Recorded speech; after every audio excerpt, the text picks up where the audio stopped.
quedamos.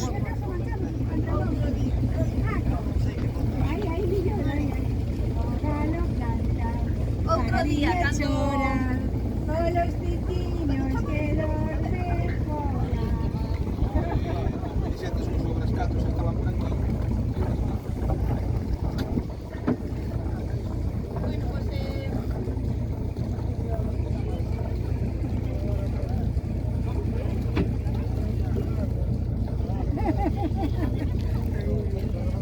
Ahora ya salen, ¿no?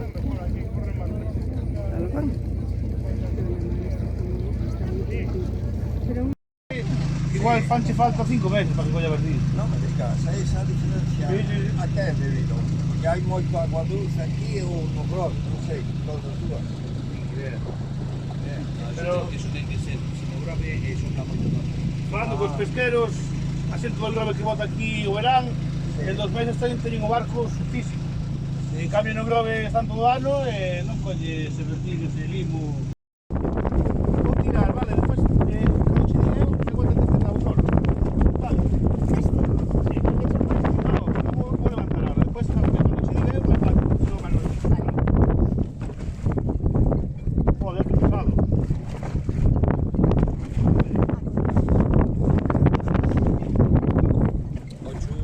Sí, a mí, todo día está mal. bloqueo, cando é así bloqueo. Sí, porque ahora empezar con...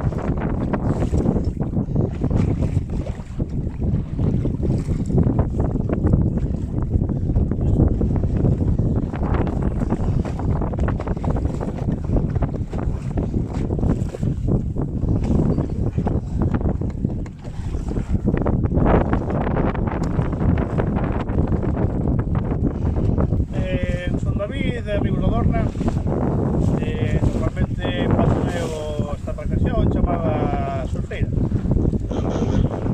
Me falas das características desta Dorna? Unha embarcación, unha Dorna Light, que é unha tecnoloxía que ven de modificar as dornas clásicas que había para a pesca, modificadas un poquinho para regatas nos anos 50, daí veñen estas tipologías así un poquinho máis grandes, un poquinho máis modernas dentro do tradicional.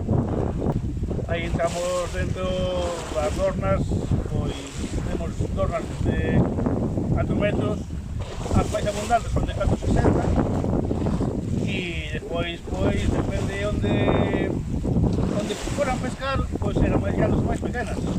Se iban para dentro, pois serían de 6 metros, 7 metros, para ir ao polvo pegado a pedra serían de 4,60. A un, 2 homes, fora serían para 6 homes.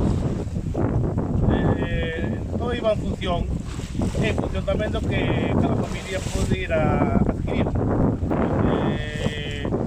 As polveiras son as máis comunes, andaban nunha liña, pois había para aparello, había para pesca del, depende a zona, depende a temporada, usábase para unha pesca ou para outra tamén. Normalmente son de madeira. Ahora hai xente que fai algunhas réplicas de fibra de carbono, pero a dorna é basicamente de carballo e de pino. Carballo de pino. Pois que se podían, habría que meter algunhas cuadernas de colito, de outras madeiras, pero basicamente aquí ya normalmente de carballo e as tablas de pino. Ajá. Eran as madeiras que a xente disponía aquí nas aldeas ou nas zonas próximas ao Castilla. A dorna leva desde 98, 99, desde que se adquiriu a primeira dorna e se formou a asociación. De aí, pues, somos en torno a 80, 90 socios cada ano, a cifra varía, pero estamos vamos a empezar, a ver, as dornas levan un tipo de vela que non levan todas as embarcacións tradicionais en Galicia. Existen moitas velas, desde vela mística, vela cuadra, vela de relinga que é a propia da dorna. Aquí neste caso levamos vela cangreja. Son diferentes tipos de vela. Igual a cangreja pois podría ser das tradicionais a máis moderna tamén, ou non, aí teríamos un debate. O que sí son modernos son os materiais que usamos. Antiguamente seguían de trapo, de algodón, algo máis parecido así a unha manta, bueno, a unha tela dura, que aguantaba, compacta. Eran moi lentas, moi pesadas, e que non se mollaban, tardaba moito en secar.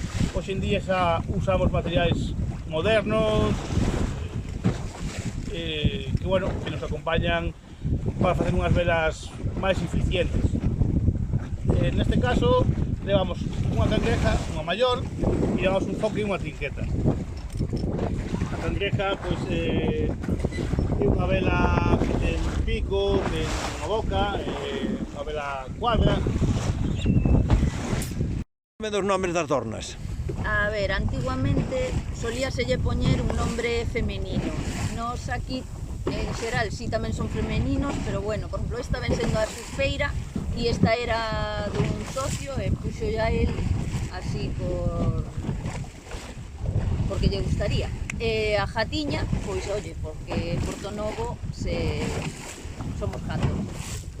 A bicoca foi porque nun encontro se rifou, había rifas para conseguir a dorna e como foi así con moi pouquiños cartos, por eso se lle puxo ese nombre. E despois temos a coniña, que era tamén dun socio que agora forma parte da asociación, e ten ese nome porque veu do Grove dun señor que lle chamaban que era Conín, que era de Conín. Por eso lle puxeron coniña, a nome femenino. E bueno, despois temos unha que lle chamamos Socorro, que veu de Conbarro, e outra que se chama, outra non me acorda, faltame unha que non me acordo como é. E temos a panadeira tamén, temos a panadeira tamén, esa tamén veu de un comprada, bueno, de outros e tampouco sabemos moi ben o nome. Creo que... Bueno, a subida nas dornas son barcos mariñeiros, navegan ben, aguantan mar, aguantan vento.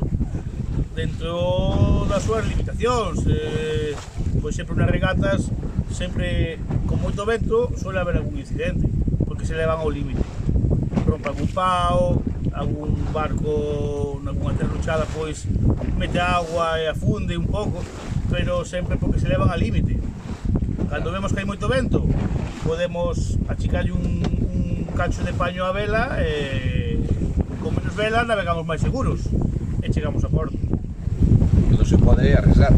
De feito, os accidentes todos que hai é por arriesgar demasiado. Non é porque realmente sea un barco inseguro, todo o contrario, son barcos moi seguros, ainda que eso, bueno, fallandos cando os barcos utilizábanse realmente para o que era para pesca, non eran para paseo.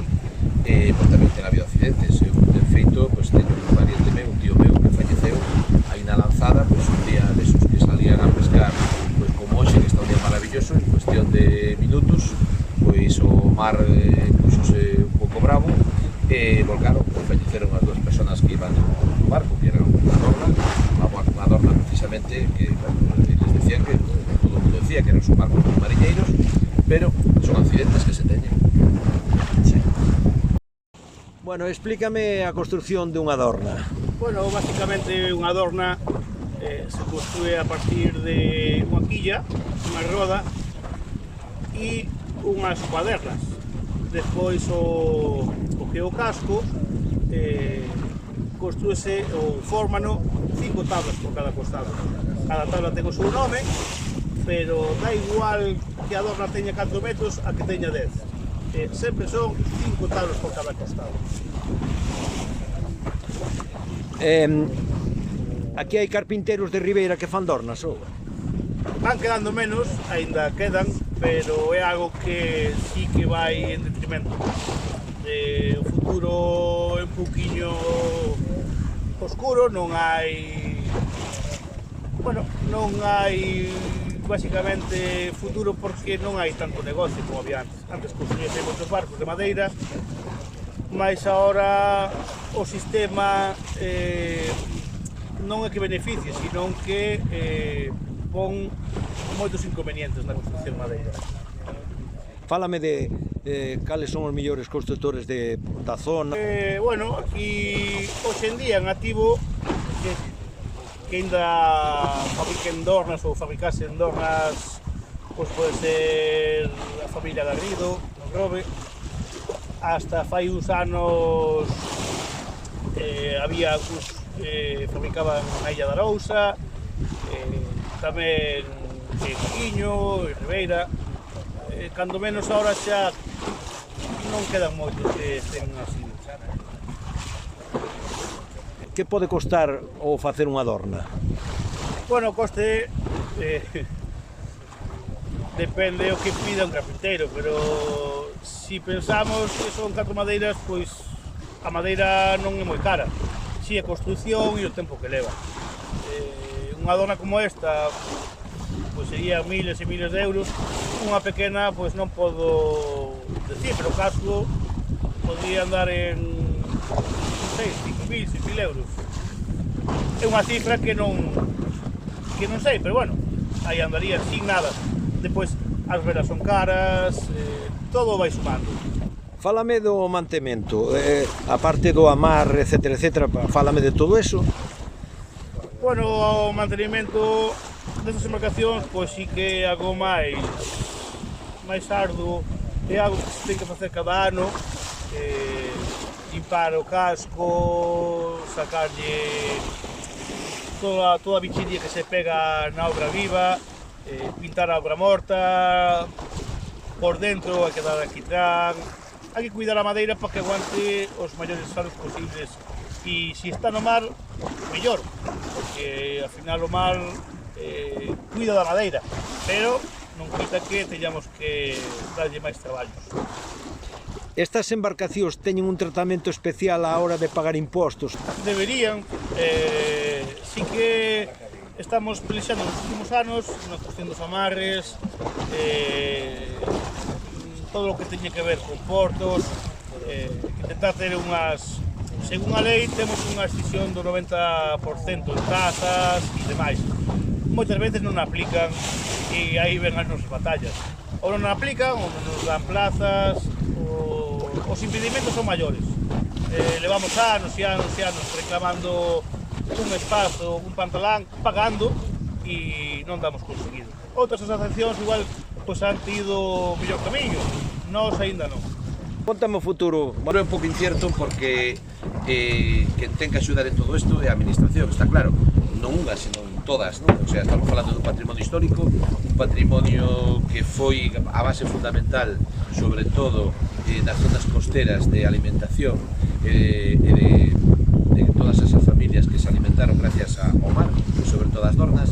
Entón, eu creo que as administracións teñen que poñer moito máis encima desto, non? Deixar sitios exclusivos para poder nos puertos ter os barcos fondeados e ao mesmo tempo, pues, con axudas promocionar que isto siga para adiante. O sea, que non só vale que as asociacións estén, porque lógicamente hai que estar, pero eu creo que é fundamental que as administracións, todas, non só falo da Xunta de Galicia, en este caso que estamos en Galicia, sino as diputacións e os propios concellos, non? O sea, isto creo que ten que ser algo que todos temos que mirar por que isto siga e que isto se manteña. A ver, Lolín, explícame que estás facendo. Mira, botei o cubicán pola popa. E agora estou esperando a ver se ven algunha rincha, algunha sardiña ou algún buzo despistado, alguén que se enganche aí nos anzuelos, sabes? Entonces traigo para aquí. Pero de momento... Nada. De momento nada. A non ser que palle por unha roa se enganche no bleme. Claro. Tes esperanza de que teñamos cena? Bueno, si falamos que a muller, o mellor nos prepara algo. Unha tortilla. De aquí pouco vamos a sacar. Inda que, habendo suerte, a ver se hai suerte.